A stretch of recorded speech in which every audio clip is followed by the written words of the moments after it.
On today's episode of the ThriveMore podcast, I interviewed H.E.A.R.T. Patterson. Chad is the CEO of a nonprofit and also an executive leadership coach. But most importantly, he is a real, authentic, and at times raw person who just openly shares. And you're going to hear, we went pretty deep on this podcast and talked about some very real things. And it's just one of those episodes I know you're going to leave and want to strive to be better, want to strive to improve your life, and as importantly, want to help others do the same thing. Chad's that kind of guy. Enjoy. As a renowned leadership coach and motivational speaker, Chad takes a deep dive into the arena of personal development and transformation in all areas of one's life. Chad's coaching and speaking style is compassionate, yet direct. He brings a unique blend of practical strategies and powerful mindset shifts that will educate, equip, and empower you to take control of your life. Really, leadership and achieving your dreams. Chad is also the author of Leadership Heart Unleashed. We're going to talk about his book, and he outlines his core values, kind of some proven frameworks, and I love frameworks, as you guys know, and results-driven strategies that create greater results in your life and in your leadership approach. So with that, Chad, welcome to the podcast. Oh, it's such an honor, Roger. Thank you so much for allowing me the opportunity to share time with you, first of all, and hopefully encourage some hearts today. I love it. I love it. I love it. Well, it always makes sense for the audience to get to know you and understand who you are. So if you can just take us on a short journey of your journey, right? On really, kind of where you grew up and what your life was like and what led you to this. And we'll get into the book and all of your your coaching practice and all that. But it's always good to understand the genesis of how somebody ends up in a role like you have. Yeah, well, man. Well, I grew up in North Houston, Conroe's a little suburb, Woodlands, Conroe.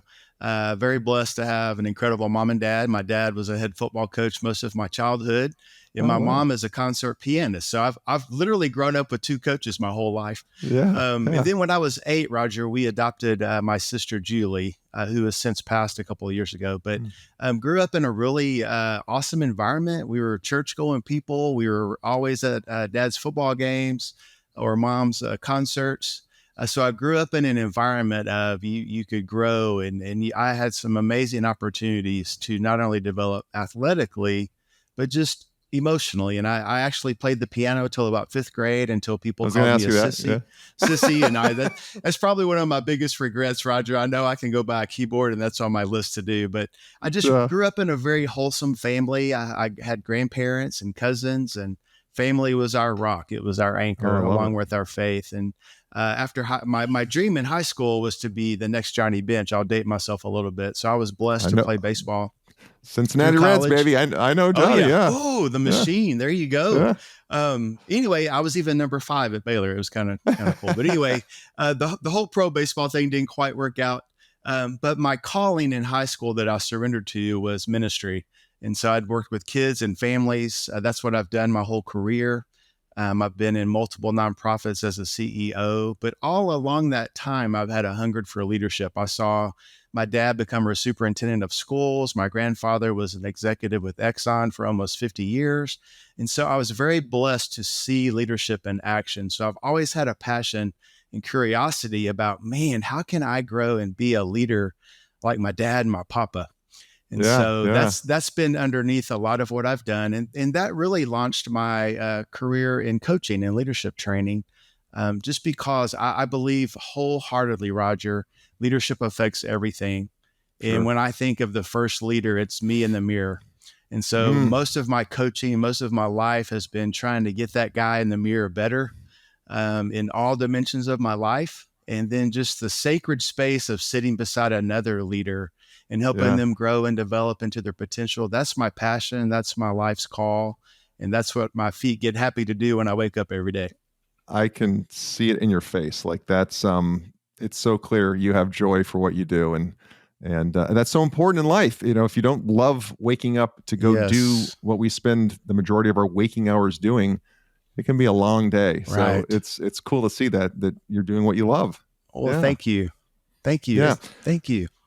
Yeah. So I would ask then, as a leadership coach, kind of where do you start with your clients. And I've interviewed several leadership coaches on this podcast, and everyone has a different framework, kind of a different approach.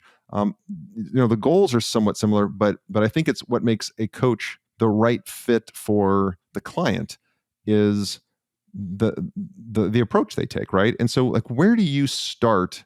Hey, my name's John Doe, and I cannot get my business going. My personal life struggling a little bit. How do you start? What do you do? Wow, man, that is the magical question, Roger. So let me just say up front, for me, leadership and growth is a very complex thing. Sure. It's so unique to each person. It's constantly changing. So on my very best day, I try to operate about a 5th grade level and keep it simple. Sure. And for me, the most simple, most powerful place to start, frankly, is in the mirror. Okay. I believe that leadership starts with that person that you're eye to eye with in the mirror. So to me, it's all about leading yourself first. And so I spend a lot of time. My approach is really, if I can help your heart be full, if I can help you as a person be full and fully engaged. And what I mean by that is that you are fully inflated mentally, spiritually, emotionally, kind of that mind, body, spirit model. If your tank is full, you'll have something to give. And so the premise real quickly is that I want to help that person develop and accept their own strengths and weaknesses, to have that hope of I can always get better. And then once we master, if you will, which is there's no finish line to that. Sure. But once we empower and really take charge and unleash the freedom within each of us, then we can really better lead others, is my model. That's in a nutshell kind of how I believe. So yeah. I 100% believe what you just said. And man, it kind of moved me in my seat here the leadership starts with looking in the mirror.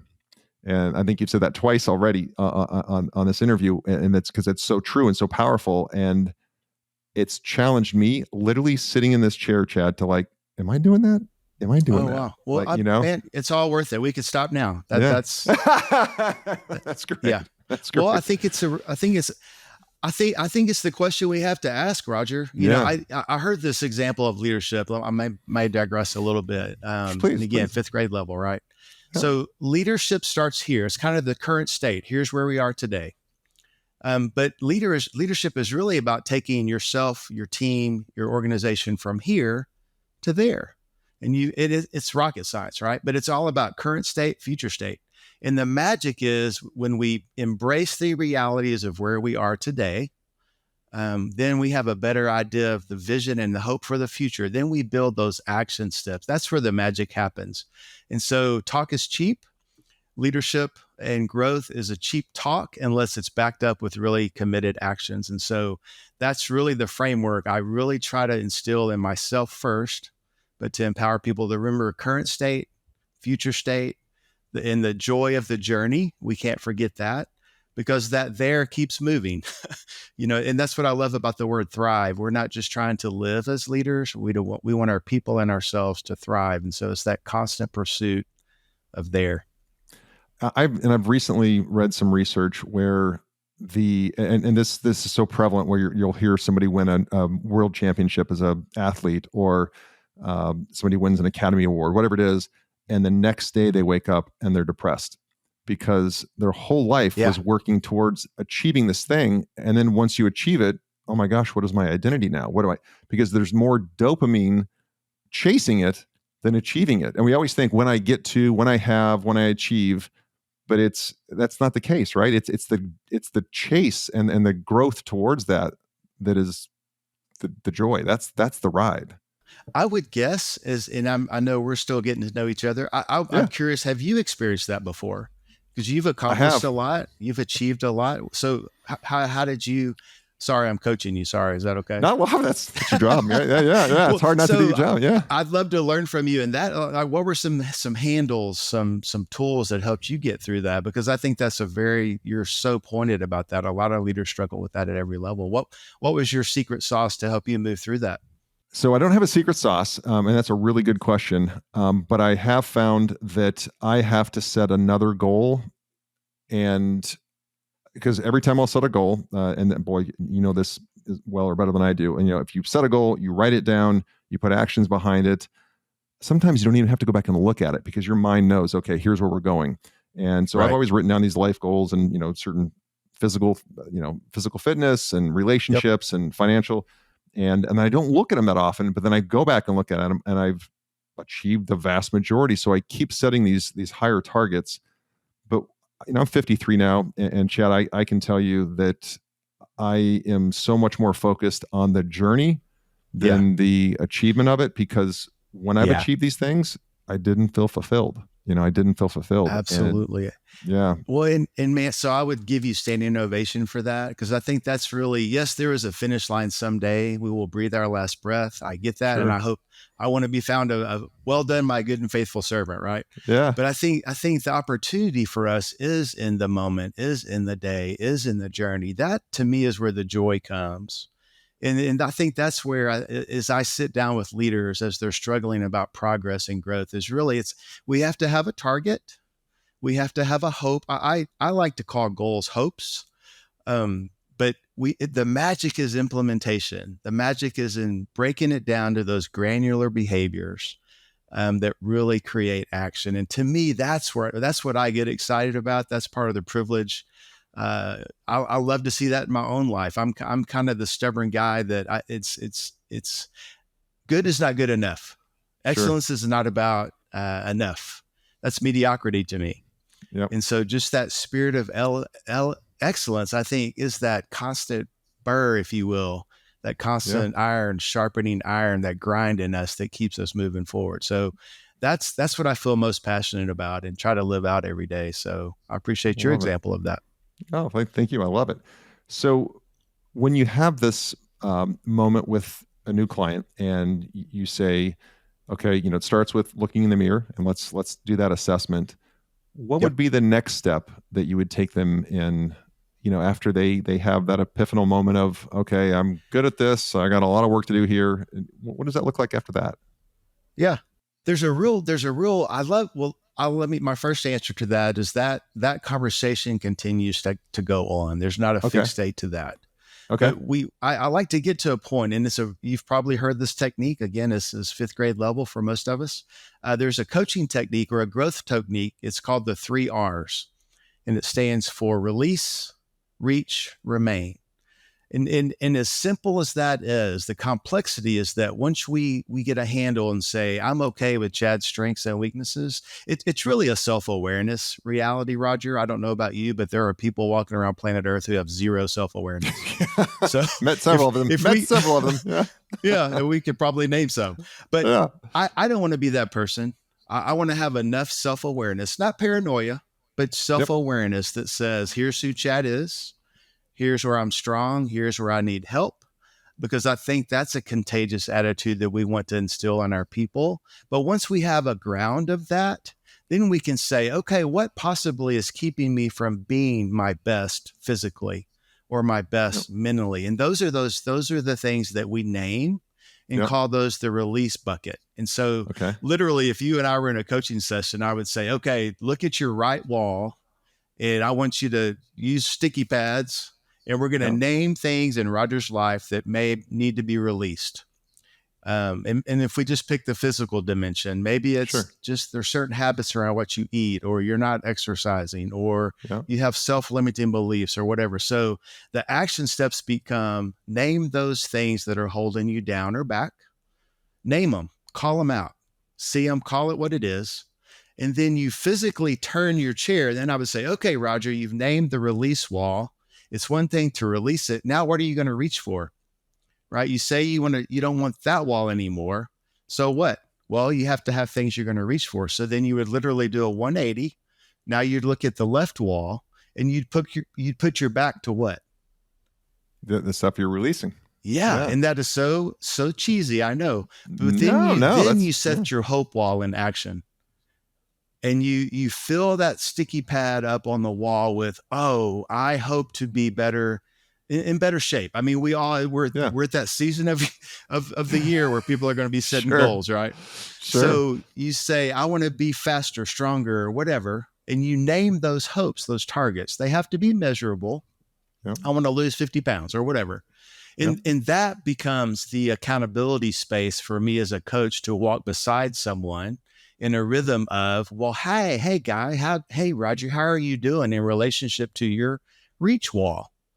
And so that's the first phase: release, reach. And then I don't know the latest research. Maybe you've seen this, Roger.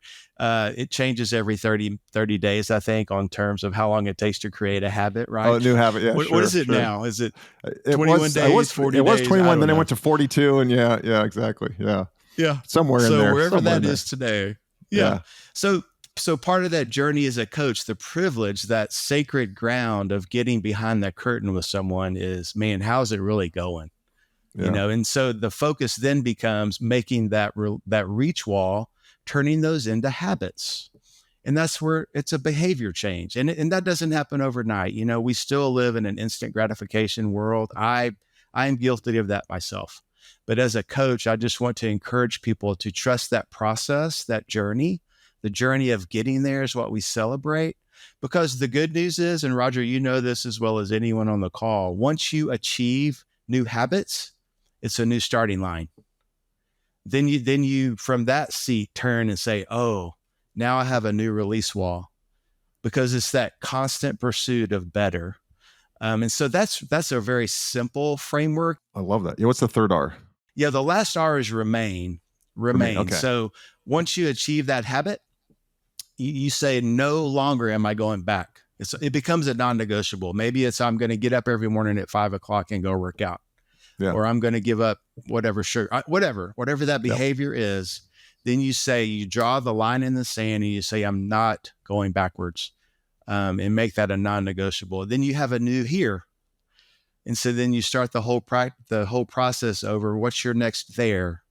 And so you just repeat that cycle. That's a really simple strategy I've found very life-changing for myself and for people. So that's one of the frameworks that I like to use. That's actually one of the things that I highlighted in your book I was going to ask you about today. So that crosses off. I was like, okay, awesome. Explain that. No, that's awesome. I mean, really, you hit it. That's fantastic. Another thing in your book that I found interesting is, I know you're a man of deep spirituality. You are a very compassionate person. And just the way you write your book, I can tell in talking to you in the pre-interview and this. Oh, wow. And then you write on page, my eyes are going, page 4, you have in bold, I dare you, I dare you, I dare you, I dare you, I dare you. 5 times you write in bold these I dare you statements. And so I just wanted to ask you about, like, you switched back and forth between this super compassionate author and I'm going to call you out. And so talk to me about that. Well, okay. So I am chill bumping as big as you can see in Texas right now. Roger, that was a very intentional. So this is the first time I've been a published author, but that was a very intentional heart of the book. Just like as a coach, you've seen this model, and I'm trying to do a visual here. So I want to bring the right level of support. Yep. I think as a coach, we have the opportunity to cheer people on. There's a concept of being a balcony person. You know, I want to sit in the balcony of the people that I love and serve and cheer them on, give them hand claps that are genuine, right? But I also need to address areas of challenge. You know, I think sometimes in life, whatever realm we're in, we don't need more sugar. Yeah. We don't want that false sense of, oh, Roger, you're just awesome all the time, which is probably true. But if you follow Chad around some days, there are days and seasons in my life that I need really strong accountability. I need someone to get in my face, if you will. I need someone to challenge me where I don't line up with my values. You know, sometimes we're hypocritical in how we live our lives. We say something's important, but we don't live it out. And so as a coach, the spirit of support, I think, has to be the anchor. But for me, the value of feedback that helps correct or address or challenge, that's the magic. I mean, why would you pay someone just to come sit with you and give you hand claps and sugar all the time? Sure. There's no value to that in me. I don't want that in my life. Yep. I think we're old enough, and as a mature adult, that's not satisfying to me. Yep. I want someone to love me enough, Roger, to tell me the truth. And sometimes that truth is correction or challenge. Yeah. And so that whole dare you piece was really that spirit of because I care about you, I'm going to challenge you. Yeah. I love it. So you've, and from what I've research I've done, you've coached CEOs. You've also coached new leaders. Right. What have you found to be, I don't want to ask a baited question, but ask away. There are a lot of CEOs who the ego really gets in the way. And, I've worked for a lot of CEOs where I'm just like, I don't know how the heck this person got in this position, because there's very little self-awareness, as you spoke to earlier. Yeah. And so how do you approach coaching a CEO, top business leader, whatever, versus maybe a new leader, a first-time manager, somebody who's really being proactive because usually if a CEO probably finds you, they know they're in growth or trouble, but they have no way of knowing how to get out of that. So kind of maybe if you can talk to that a little bit. Yeah. Yeah. Great observation. I mean, if I could learn how to do this better every day, to me, this is a game changer for people. So again, foundationally, my belief about that, I think leadership, regardless of your tenure, your experience, the principles, the tools, the frameworks are pretty fundamental. I think I like to think in terms of timeless principles. There are principles that you've seen, that you've done in your businesses, that over time, if it was 20 years ago or 20 minutes ago, those values, those principles work. And so I always want to reinforce fundamentals, even with a very tenured CEO. Because I think what separates a superstar from someone who's just on the bench is that you master those fundamentals. You master that ability to communicate. You master that ability to set expectations high. You master the accountabilities and the feedback. So all that to say, typically the issue that comes up for me, and it's really a centerpiece of this book, is it's the leader's heart. And the first letter of heart is H. And so for me, what typically sets that apart is, does this person have a humility posture where they're open and willing to grow and they're teachable, even at the highest level of leadership? The people I love, and I sense that about you, that you would have a posture of humility. You still know there's room to grow. You still know there's room to get better. Versus someone who has, I call the arrogant posture. And forgive my language, I want to say it one time for impact. Those are boss holes. Yeah. Right. Sure. And so the needle for me is either it leans and points humility in someone's heart or arrogance. And so you can see that at frontline leadership or at high level CEO. So I really try to assess and gauge where they are in that meter. And to me, that's typically the biggest thing to help a more seasoned leader overcome sometimes, is to break down that arrogance. Or that complacency or that comfort level, where typically, not always, those new emerging leaders, like you said, are a little more hungry. But again, I don't know that there's ever enough reinforcement to remind a leader the path of destruction that arrogance causes versus the path of followers that humility invites. So I think if that answers your question, that's kind of the pinpoint of what I try to assess from day one, from the first time I talk with a leader. And typically I would guess, Roger, that shows up in people pretty quick. Oh, for sure. Yeah. In my experience, it does, for sure. Yeah. Hey, everyone. As you know, I don't have any advertisements nor sponsorships on this podcast. My only ask of you, the listener, is that you share this podcast with someone that you know, a friend, a family member, a coworker, or a colleague who may benefit from this information, may benefit from today's guest, from the value that they're sharing with the audience, with you, the listener. When you share this podcast and our audience grows, it allows me to book more and more guests who have a great message, great nuggets of wisdom that you can benefit from. And again, your network can benefit from. So please, right now, push that share button, send it to somebody that you care about, and let's get back to the interview. Before we go to the next question, can you, because H.E.A.R.T is, the book, Leadership, H.E.A.R.T Unleashed. H.E.A.R.T is an acronym. It's a framework that you use. And you talked about H being humility. Just kind of walk us through the rest of the word of the acronym there, and how you use that as a framework so that people listening, as they start to evaluate themselves and take that look in the mirror, they can use this framework as well to challenge themselves. You're so kind. Thank you again for this opportunity. So you think about posture of leadership. Remember the context of here to there, starts in the mirror. So the H really is about humility. I would say in my own life, my name is Chad, and I'm still trying to line up my words and my actions. And I'm trying to close that gap. I have way more to learn than anyone else on this call. So that mindset of growth and openness and servant, I think part of humility is that the world, the team, the organization doesn't revolve around just Chad. So when I think of humility and when I think of posture in terms of leadership, it's very others centered. It's very others focused. And a big part of leadership is, I believe leaders do three things, and I'll get there real quick. Yeah. We champion core values. Mm-hmm. So if humility is a core value, people should see it, hear it, feel it, smell it, whatever. They should see that alive in Chad's heart leadership, right? So we champion core values, one of those being humility. We also develop other people. So to be developed, you have to be open to grow, which fits that whole humility piece. An humble person says, "Oh, Roger, please help me get better.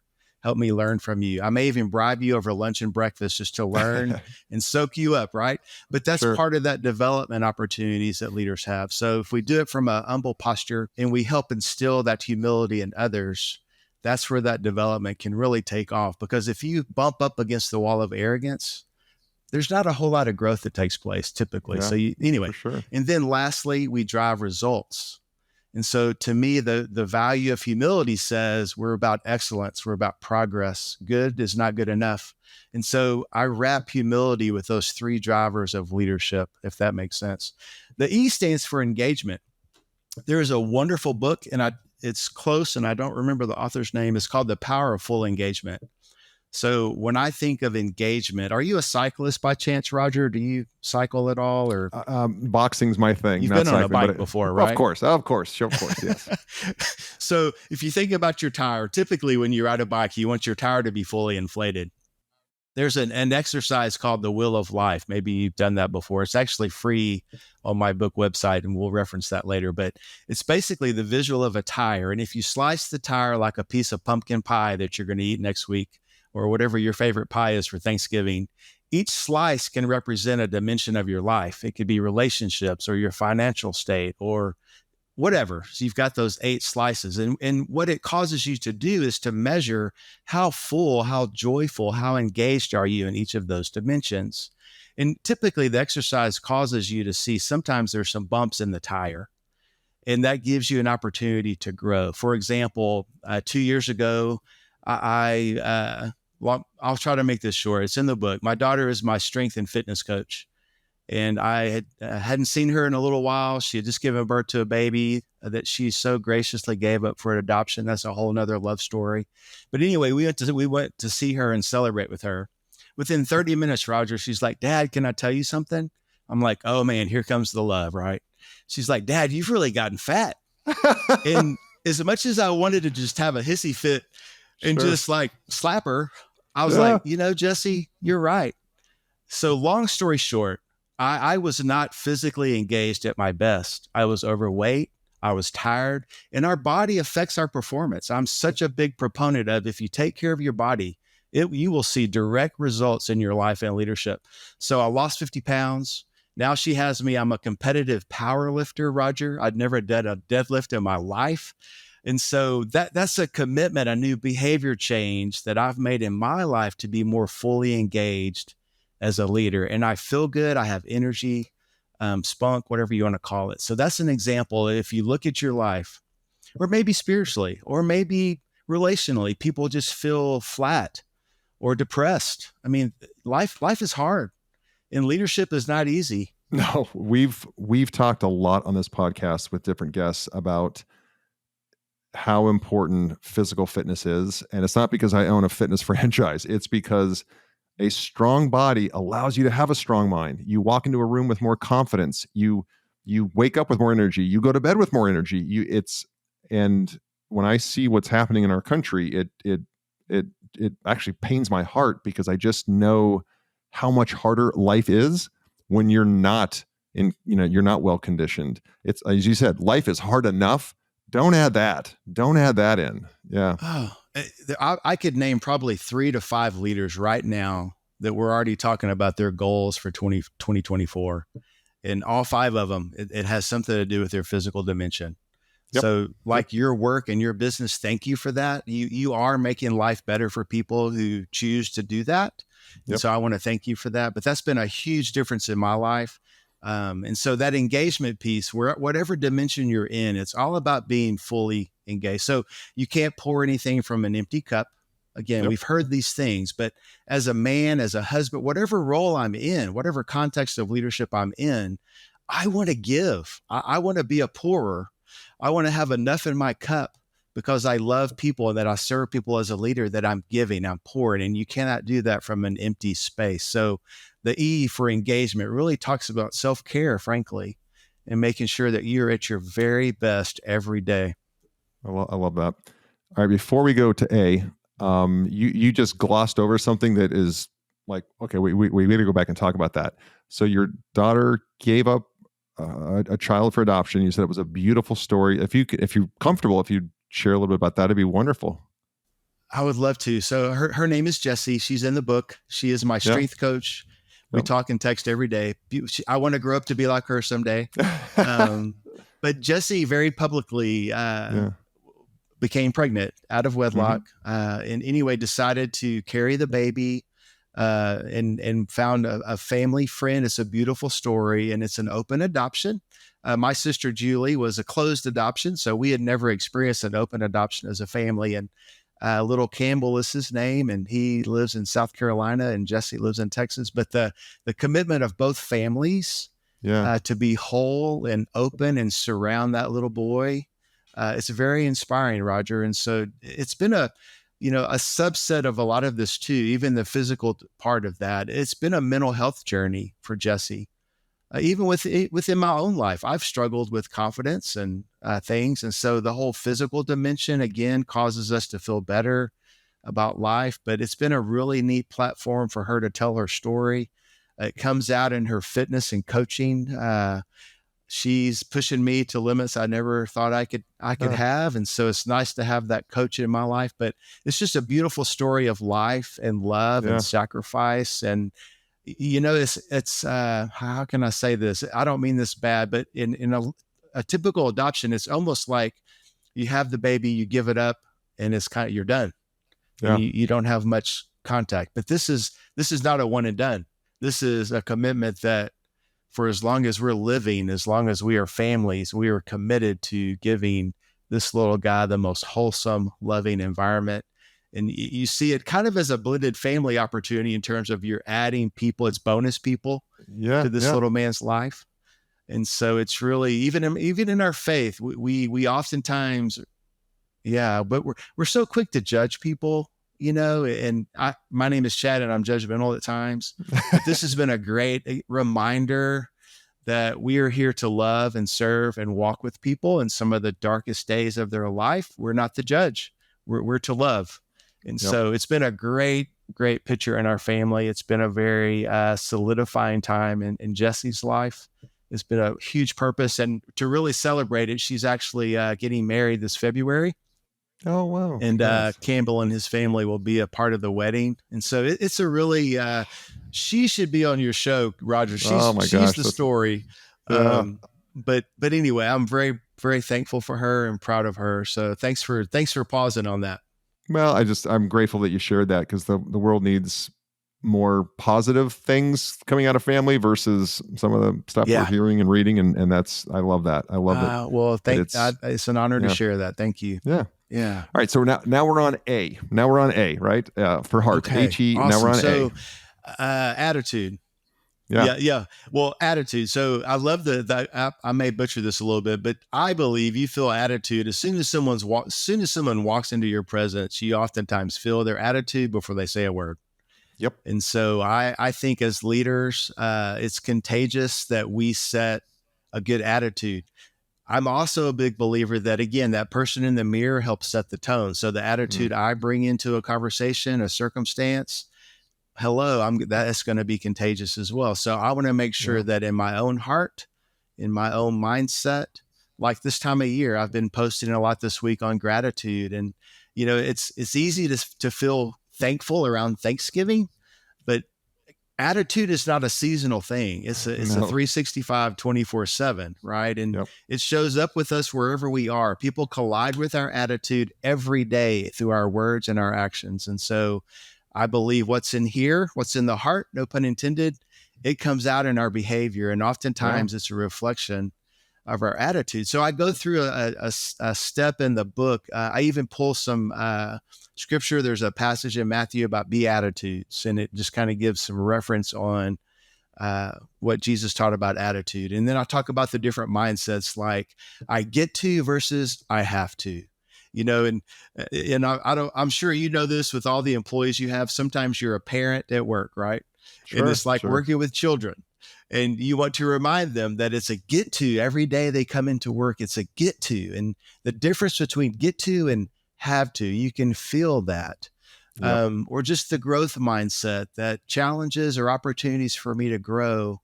One of the pieces, man, not to just go deep here, but I'm raw, Roger. I don't know how else to do it. One of the pieces in the attitude is that my sister Julie, who I referenced early, passed away 2 Februaries ago. And Julie was adopted when I was 8, and bless her heart, she life was a struggle.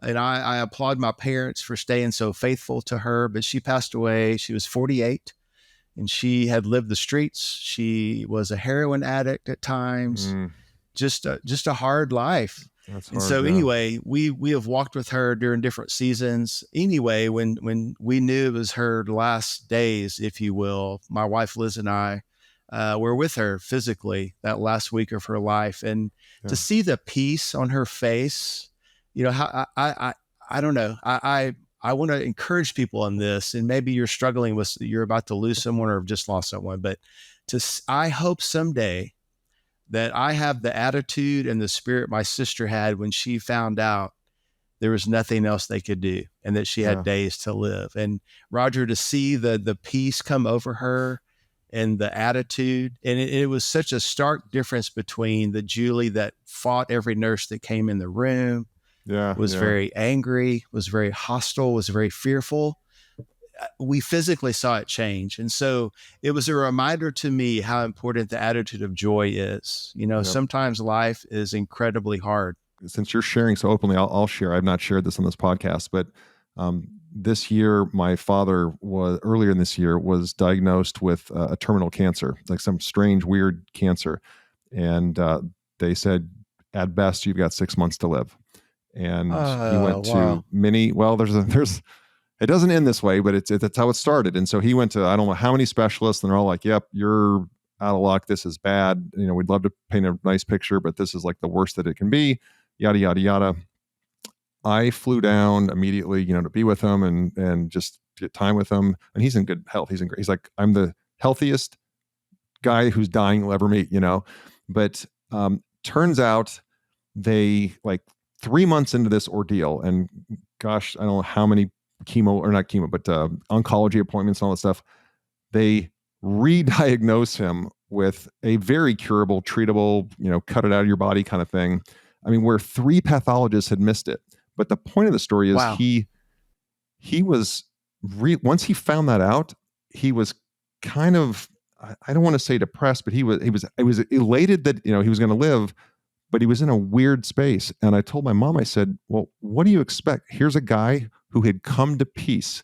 He had that peace. And when I flew in, he's like, Roger, I'm at peace. Like, it's my time. And I think you let go of all of these BS pressures that we were, all the stuff that we worry about that doesn't matter. You finally let go of all that. And I said, Mom, all that just came back on top of him, because he's like, oh gosh, I do need to worry about the lawn. I got to worry about this. And I got, so it was a strange thing to witness somebody who had made peace with God, was ready. His family had all been down there, and he was like, okay, I'm okay to go now. And then it was like, well, you're not going to go. Okay, so now I still got to pay my taxes. I still got to, it was really weird to see that. It was really weird to see it. Yeah. I bet. Well, man, thanks for sharing that. That's interesting. I'm sure that impacted you. Oh my gosh. in Yeah. a massive way. It's a weird thing because you kind of get to a point too where you're like, okay, I'm okay with it too, and then it all comes back. So it's life's a crazy journey. It's a crazy journey, but I hope. yeah. Well, I hope you're journaling that. I hope you're capturing that, because those will be some I'm not, wise and nuggets to share with people. Yeah. Forward. All that you're gonna. I'm thankful that your dad's still alive and sounds like he's doing good. That's a celebration. But it's interesting how our attitude affects us so much. And again, just that attitude of joy amidst the tough times, that's captured in the book. There are a lot of different attitudes, but I think that the concept of attitude is really important, that we stay in check. And again, right now, the attitude of gratitude puts a lot of things in perspective. I actually posted this week, I do a Momentum Monday post on LinkedIn, just for some tips on how to build that mindset. So hopefully it's beyond just the Thanksgiving table for us. Exactly. So that's attitude. Attitude is everything. The R stands for results. And so I'm a big believer that I think in terms of, when I think of leadership, my life, if it's my marriage, I'm to steward it well. I've been blessed with maybe different talents, different people in my life, different opportunities. And those are not to be buried in the sand and not done anything with, right? So in terms of stewardship, I think it's upon us to cause results in our life. Even in my faith, I have free will. I have choice to make. And so it's up to Chad to wallow in the land of mediocrity and say that's good enough. Or Chad could say, there's more than that. There's excellence, there's growth. And so just that mindset for results is really important. And I have a coaching model, and it has 4 dimensions. It was actually created by a former coach of mine, Bob Koenig, who is an amazing man. But it really implements the concept of accountability and feedback. So if we're going to set targets, I'm a bow hunter, and mostly I just love sitting outside and watching animals. That's the best part. But if you think about a bow and arrow, you're shooting at a target. Yep. And I have a bullseye target in my closet, but I don't want to get up to get it. So everyone knows what a bullseye is, right? Yep. So you're shooting at what you want to hit the bullseye. And so it's ready, aim, fire.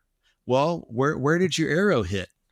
And accountability is where you go and look at the target to say, where are you in relationship to your goals and to your targets? And someone could say, wow, Roger, you are right inside the circle. Man, keep doing what you're doing. Awesome job. Or someone could come to Roger after he shot an arrow and said, Roger, where's the arrow? It's not even on the board, right? So there's an opportunity with accountability, and the magic power, I think, is in feedback. So for me, what's helped me drive results, of course, it's on me and the guy in the mirror, but I've circled my life with people around me that love me enough to encourage me. It goes back to that support challenge.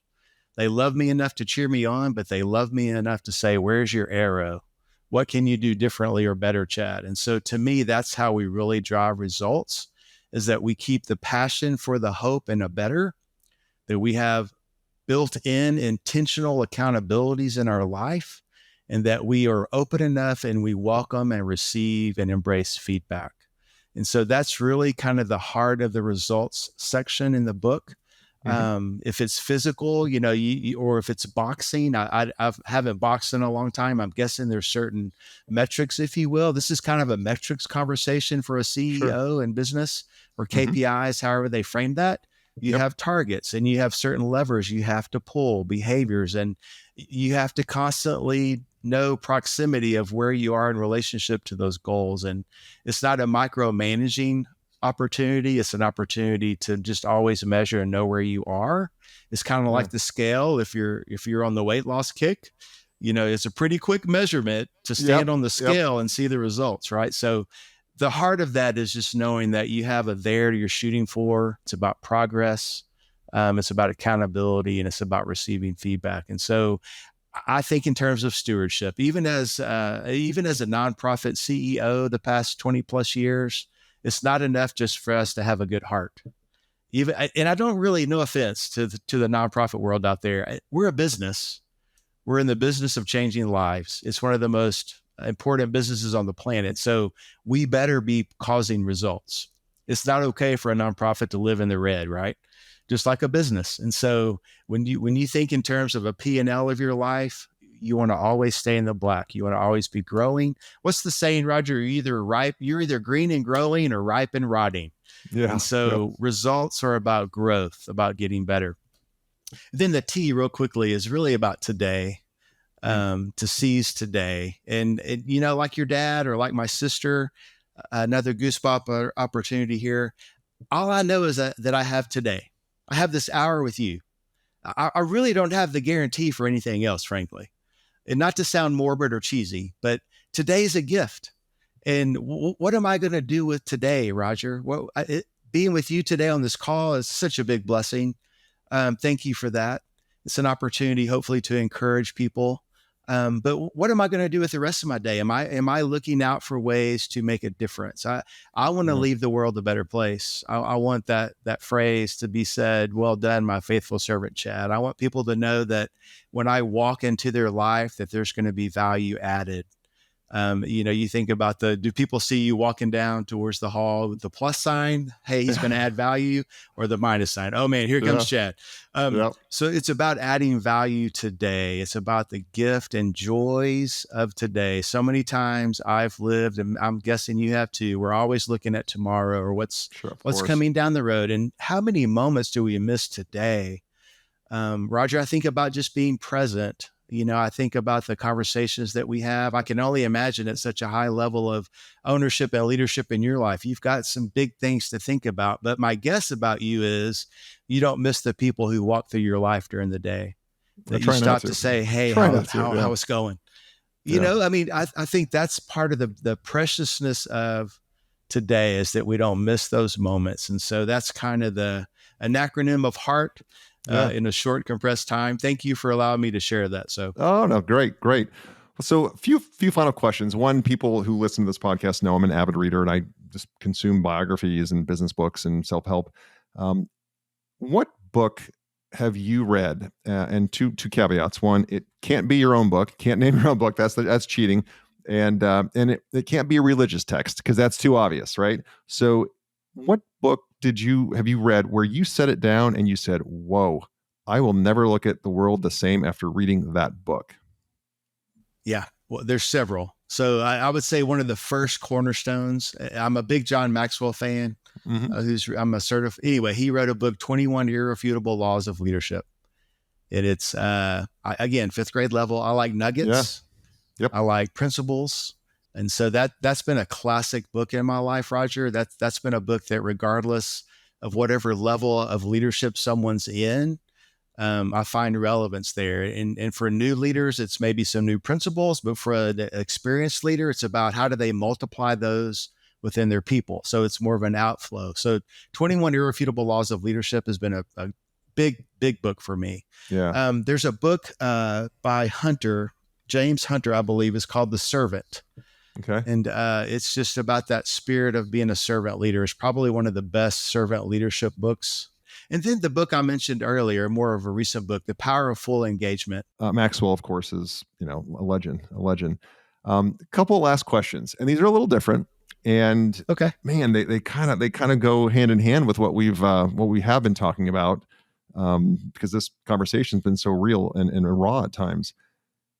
So you're going to live this beautiful, full life, and you're going to change a lot of people's lives. I know you already have, but how do you want to be remembered? And I'm not trying to be morbid here, but let's fast forward to the very end. You've taken your last breath, and now you're looking down from above, and we're at your funeral, and a loved one is reading your eulogy, but they can only use 3 words. They can only use 3 words they can use less, but most they can use is 3 words to describe you. What 3 words do you hope they choose to describe you when it's all said and done? Oh, that's amazing. So, and you hit legacy is a huge deal to me. And I think that's kind of what we're talking about. Yep. I would say the first word that comes to mind is freedom. That Chad was a person who freely and I'm getting a little choked up. Sorry about that. Yeah. I want people to know the freedom and the joy to be yourself and to love other people and just to embrace that. and be free in that. We need love and people need love. So I hope people have experienced and encounter a raw, you said, I love that word, but just a real love and freedom. I guess that's 2 words, maybe. Freedom. Okay. Freedom. 2 that he was a servant, Okay. that it wasn't about Chad, that it was about others, that Chad came into the picture to give. And so a servant would be another word. And this is not a very deep word, but I think fun. I love life. And I think when fun to me, it comes from a source of joy, joy down deep, is expressed in my life, that I have fun. Now I can cry and whine with the best of them. Right. But I want people to know that, that Chad was playful, that Chad had a spirit of fun in his life, in the gym, wherever, that there was going to be that playful spirit. So I would say freedom and servant and fun. That's a great question. I love that. I'm going to steal that. Thank you. Please. My thought on this is, if we can get that down to 3 words, those are the 3 words we need to make sure that when we look in the mirror in the morning, that we're setting out our day's intentions to fulfill those 3 words, right? It really makes it very simple, very simple. So this one, very powerful, somewhat related. If Chad had a magic wand and you could make one material change to the world, like literally you wake up tomorrow, you've got this magic wand and you can wave this magic wand and make one material change to the world on, we're recording this on a Friday. If you wake up on a Saturday and you make this change on a Sunday, we all wake up. How is the world different according to Chad? Wow. What a powerful question. It's, that's a hard one. We live in rural Northeast Texas. And what's hitting me right now is when I think of my world, I think about people who have zero margin in their life, where they're choosing between food and gas and prescriptions and education. So if I could change them, and this is not necessary, I think it's wealth, but if people just could have the freedom of margin in their life financially, maybe that doesn't mean a castle, but that they have the freedom to thrive. Frankly, Roger, there are a lot of families that are trying to survive. And so what I'm trying to say is I would love for the families to be able to wake up and know that they have choices, that it's about enrichment and growth and better, not just survival. We have families in this zip code where we are that are wondering where their next meal is. And if I could eliminate that fear and that worry and that burden, I think the lid would come off of people's lives. Kids would flourish. I think that's how generations would change. And so that's my answer. If that. No, that's great. There's no right or wrong answer. It's just, I think it's also a fascinating question because of the world we live in. It's not only in North Houston, worldwide. Like we all know, we have it really, really, really good here in this country. And there's still a lot of people struggling a lot in this country. But when you magnify that across the world and third world countries and to have that freedom to not worry where your next meal is coming from is a big concern for a lot of people in this world. Yeah. Well, how can people, one, you're an amazing human being. So how do people find Chad Patterson? How does that, how do they get in touch with you? How do they follow you? How do they connect with you? Okay. So thank you for that. And it's been a privilege today, Roger. My website is chadpattersoncoaching.com. Also, if you want to learn more about the book that you so graciously read, it's leadershipheartunleashedbook.com. Both of those links are on my main website. So my main website would probably be the best way, chadpattersoncoaching.com. You can find me on LinkedIn, on Facebook, on Instagram. But I would say the most direct way would be to link with me on the website. And I'd love to have a conversation past today with people. So thank you for that.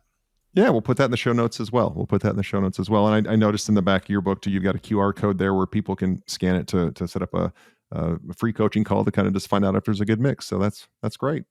Yeah, thank you for that.